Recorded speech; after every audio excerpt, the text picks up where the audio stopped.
Ethereum is exactly following Bitcoin in 2017 in both price and price structure.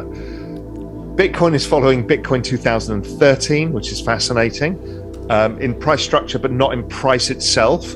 I bet you Solana is following Ethereum in 2017. If anybody was in that market at that time, Ethereum was the rocket ship that took everybody by surprise.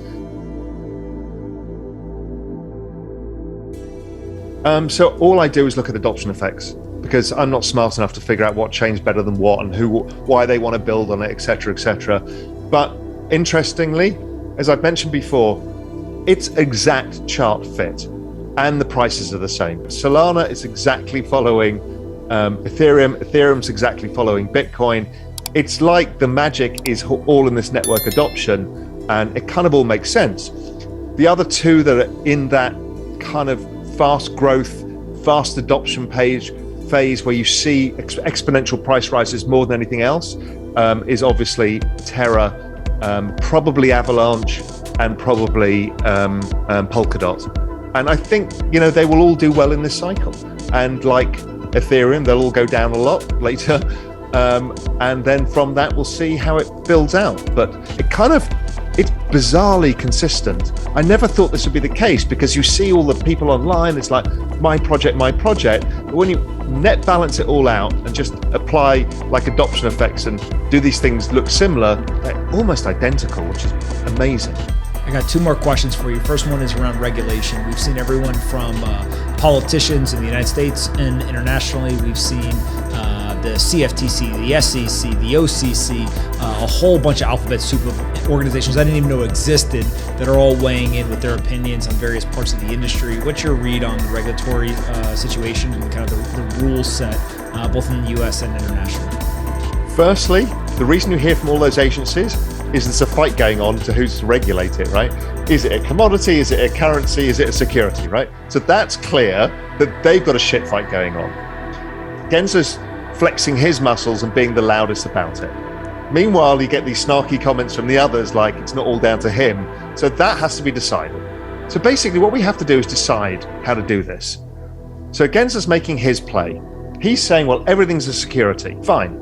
If you want to define it that way, that's okay too.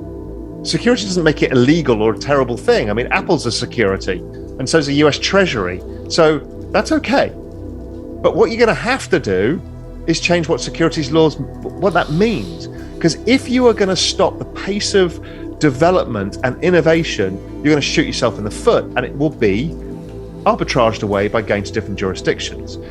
So the US is hampered by this ridiculous 1934 securities law and the Howey test. So people use that as the big thing. See, it's a security. It's like, yeah, but that doesn't mean it's criminal activity. It means how you issue something and who's allowed to buy it is somewhat restricted.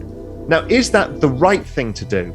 Is this what the world should be doing? Should we be restricting young people with less savings from this new exciting technology or not?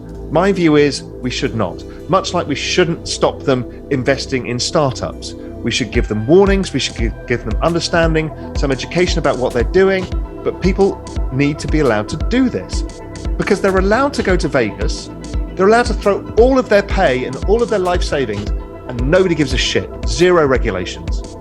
They can lend it to their uncle who steals it, no regulations. But heaven forbid if you buy something that's listed as a security, the ridiculous laws around accredited investors, it's just morally wrong and it doesn't stand up. So I think this is the battle that's going to get fought. I think the battle is Gensler is laying out the hard case. Everything's security. We're going to stop prosecuting people and then we'll figure it out. And I think the industry is going to coalesce along with voters. We're going to coalesce around, yeah, but if you turn it into the securities industry that we grew up with, we're not going to accept it. And so there's going to be a fight. And that fight will lead to a grand compromise. And that grand compromise was exactly what happened to the internet regulation and phone regulations beforehand.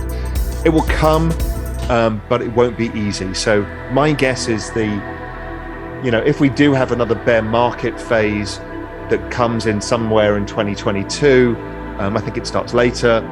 2022, 2023, it's all going to be about the fight of regulation and that mixed signal that's going to keep people away from the space.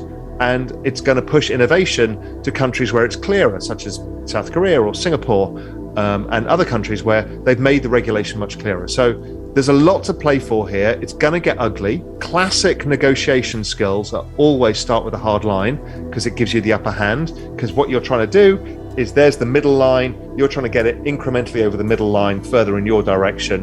And Gensler wants that because he regulates securities. So of course he does. Now, and our job is to get it somewhere across the other side.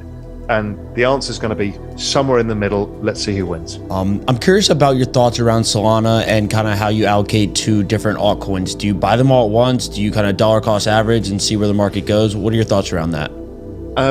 Generally, you FOMO into these things because they're ripping, and then you buy them too high and they correct for another few weeks and you look like an idiot. They're really hard because you don't know what's going to explode. You have to be really in the space to see where the adoption's happening. So what I did first is I bought a basket of maybe 15 different tokens across everything from DeFi to these new layer ones. And then I kind of assessed, I kind of chucked a couple out that I was like, I don't really know much about this. I'm not seeing much kind of network behavior online where people are talking about it as much. And then tried to add into places where I thought there could be better outcomes, such as Solana. But, I can't take full risk in it. I understand that people can because they're in the space. I'm just not deep enough in all these protocols to do that. So I just have to accept that the tail's going to go up. If I can get good quality within the tail, I don't need to do the most speculative assets. I don't really want to do that, but other people can, and that's fine. But I think this middle rump is where you can make some really great returns, and that's kind of proven out to be the case so far. How do you think about centralization versus decentralization, specifically around, I always laugh. The Bitcoiners yell at the Ethereum community, you're not decentralized, you're moving more centralized. Then the Ethereum community yells at the Binance Smart Chain community and says, hey, you're not decentralized, you're too centralized. And you kind of just go down the line. And whatever the truth ends up being, how do you think about the importance of decentralization from like an investment perspective? It's risk curve. That's why Bitcoin sits at the top of the risk pile, right? At the bottom of the risk pile, i.e. the foundation asset, because it is the most decentralized. It's not rocket science, and ETH is a little bit different. Okay, that's fine. But once you go further out, they become less decentralized, so they're riskier assets. Doesn't mean they don't play a role. They can't play the role necessarily of being that kind of reserve asset that I've talked about in the past, and the pristine collateral, because they do have a risk element which is harder to price, which Bitcoin doesn't have. So again, it's just risk curves for me, and it's more than consistent with, if you want to get a faster chain, you're going to have less a more centralized chain, and therefore it should be riskier. Get the right point in the risk curve, it'll go up. It also means that generally tend to be lower fees, so you tend to get fast network adoption, so these things can go up a lot. Now, what plays out in 5 years' time or 10 years' time? Who the hell knows which ones survive, which ones fall by the wayside, which ones get replaced? None of us can know that, but just keeping to that generalized framework, what's being adopted, what are you trying to do at this point in the cycle? How much risk are you trying to take? And therefore allocate your assets accordingly. And think about what happens if what I think is going to happen is this 2 trillion is maybe 10 trillion by, let's say, March of next year. What are you going to do then? What are you going to do with the NFTs? What are you going to do with these social tokens? What are you going to do with DeFi? You cannot go back, find a bunch of people, say you were naughty. Who's the voice of God here? Who knows what DeFi protocol is going to survive and which one isn't? What, some guy in the SEC goes, this is a good project and that's a bad project?